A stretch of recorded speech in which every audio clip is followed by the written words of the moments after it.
Hello, Ethereum is ranging and I am currently looking into 5 different scenarios to see if this is the end of the range or if we have more downside. So the first bullish scenario is counted this as an ABC, W, WXY, X, ABC and a finished wave Y. And then we have 1, 2, 1, 2, 1, 2, 1, 2, 3, 4, 3, 4, 3, 4 and so on, looking for higher prices. The alternative to this is counting it exactly the same except you move wave X over here, which has an impact on probabilities, which I will get to in a bit. Then you have the bearish scenario, so the very bearish scenario I like to call it. 1, 2, 1, WXY2, 1, 2, 3, 4, 5, 4, 5, and so on, looking for very much lower prices. And then you have the short-term bearish scenarios, which are bullish in the long term. So A, B, C, W, X, A, B, 1, 2, 3, 4, 5, one more leg down in a wave Y, and then we move up. And then the last scenario is this, so W, X, 1, 2, 3, 4, 5, A, B, 1, 2, 3, 4, 5 in a wave Y, and then we move up. Exactly the same as the last one, except that this is a double zigzag. So the probabilities, as I mentioned, here, the WXY in a wave X here you need to finish with a flat, an expanded flat, so A, B, C. But wave C here is very long compared to wave A and B, which lowers the probabilities. So then if we move wave X over here, which is perfectly fine and viable, I have counted it, then you have a better proportion here with A, B, C, but wave X in turn does not even reach the 38.2 fib time. So fib time is never an invalidation, it's just a guideline, but that lowers the probabilities for the bulls because they don't really have a great fitting scenario. Then if you are a bull and we take a look at this current price action, you gotta count this as a 1, 2, 1, 2, 1, 2, 1, 2, because you can't count a diagonal here, it breaks the rules. So therefore this is the last resort the bulls need to use. So here you have the 1, 2, 1, 2, and here the lower degree 1, 2 needs to be an expanding leading diagonal, which is very uncommon, and also you have a one more expanding diagonal here, a leading one. And a leading diagonal in itself is a very uncommon structure, and an expanding diagonal is one of the most uncommon structures, which lowers the probabilities then for the bulls.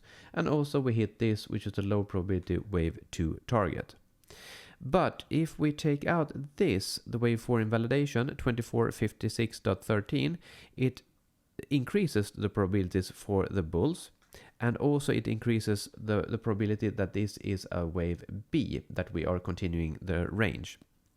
So it doesn't give the bulls the highest probability, but it increases the small probability that the bulls already have. So yeah, keep an eye out on that. And also if we hit this, the low probability wave 2 target, it decreases the probabilities even more for the bulls here at 1782.62. And the invalidation is taking out this, of course.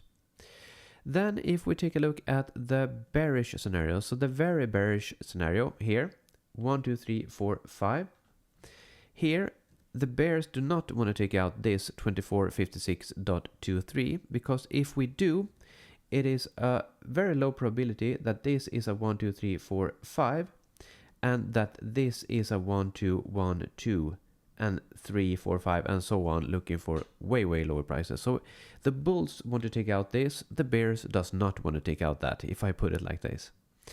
And then if we move on to this, the shorter term bearish scenarios, they both, I should say, want one more leg down. It's just a matter of how you count this as an ABC or a zigzag. So if we take this, since they both want an impulse, a finished impulse here, 1, 2, 3, 4, 5 move, then the move down here, 1 ABC, I count it like this because of volume, which I won't get into details on right now, but it has a better fit this way, 1, 2, than 1, 2, 1, 2.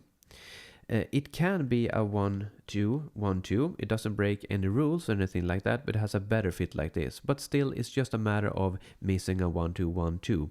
And that is something that we can fix in when we get much lower prices and take a look at that instead.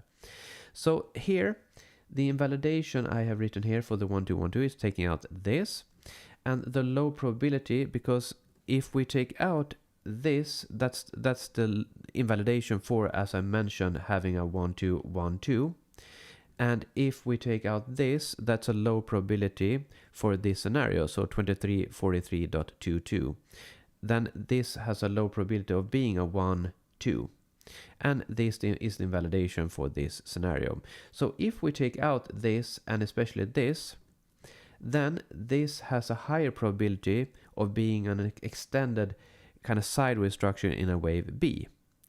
And here is basically the time invalidation for wave B that you don't want to hit. You want to be done before you hit this time. And the time is here at June 22. And also, if we take out this and move up, and not in an impulsive way, so it doesn't really favor the bulls, then you don't want to hit this, because that's a low probability for a wave B in a zigzag at 3155.03. And the invalidation for this scenario is taking out this high. So basically, in a nutshell, the bulls want to take out this this wave 4 invalidation, and they also want to take out this and especially break this, because until we break this, this can be an extended wave B and then a wave C. So that is just to be super sure as a bull. But the bears do not want to take out these especially, because then it's a high probability of being a range, and also that they don't want to take out that. So I hope that was, it's a bit much, but I hope it was helpful to you to think about Ethereum and how it will progress. If you found this analysis helpful, feel free to subscribe, and you can also find Elliott Wave resources at mellantrading.com. I'll see you in the next one.